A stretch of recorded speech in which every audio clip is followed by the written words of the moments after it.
ভারতের পশ্চিমবঙ্গ রাজ্যের কলকাতায় একটি আইন কলেজের ভেতরে ধর্ষণের শিকার হয়েছেন কলেজেরই এক ছাত্রী। কলেজের একজন প্রাক্তন ও বর্তমান দুই ছাত্রের বিরুদ্ধে তার অভিযোগ। সাউথ কলকাতা ল কলেজের ওই ছাত্রী ২৬ জুন কলকাতার কসবা পুলিশ স্টেশনে একটি অভিযোগ দায়ের করেন। তিনি তার অভিযোগপত্রে কলেজের ভেতরে ধর্ষণের শিকার হওয়া নিয়ে স্পষ্ট ও বিস্তারিত বর্ণনা দিয়েছেন বলে জানিয়েছে পুলিশ।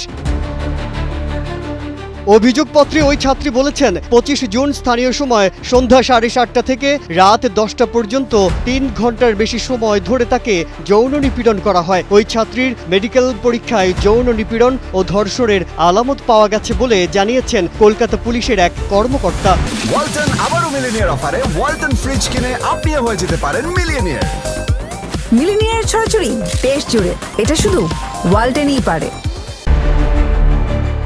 ছাত্রীর অভিযোগের পর পুলিশ তদন্ত নেমে ৩ জনকে গ্রেপ্তার করেছে। গ্রেপ্তার ব্যক্তিদের মধ্যে একজন ওই কলেজের প্রাক্তন ছাত্র, বর্তমানে তিনি ফৌজদারি আইন পেশায় যুক্ত। বাকি ২ জন কলেজের বর্তমান শিক্ষার্থী। তাদের ৪ দিনের জন্য পুলিশ হেফাজতে পাঠানো হয়েছে। ফরেনসিক বিশেষজ্ঞরা ঘটনাস্থল সিল করে দিয়েছেন এবং তদন্তের জন্য অভিযুক্ত ব্যক্তিদের মুঠোফোন জব্দ করেছে।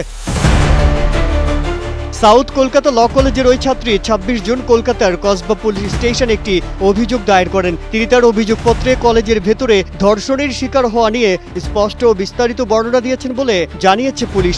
অভিযোগপত্রে ওই তরুণী বলেন, এক পর্যায়ে মনোজিৎ তাকে কক্ষের বাইরে ডেকে নিয়ে বিয়ের প্রস্তাব দেন। তরুণী তখন তাকে বলেন তার ছেলে বন্ধু আছে।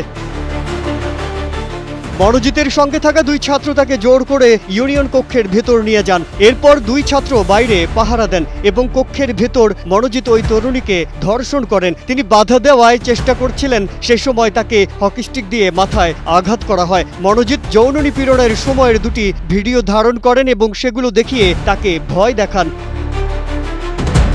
এক পুলিশ কর্মকর্তা বলেছেন, ওই তরুণীকে যে ভিডিও ফুটেজ অনলাইনে ছড়িয়ে দেওয়ার হুমকি দিয়ে ভয় দেখানো হয়েছে, সেগুলো অন্য কোনো নম্বরে পাঠানো হয়েছে কিনা পুলিশ তা খুঁজে দেখার চেষ্টা করছে। বিরোধী নেতা শুভেন্দু অধিকারী বিক্ষোভ আরও তীব্র হওয়ার হুমকি দিয়ে বলেছেন, একই সঙ্গে বিজেপি ও কংগ্রেস শনিবারে নিজ নিজ আন্দোলন কর্মসূচি ঘোষণা করেছে। মাজহারুল আলম, কালের কণ্ঠ।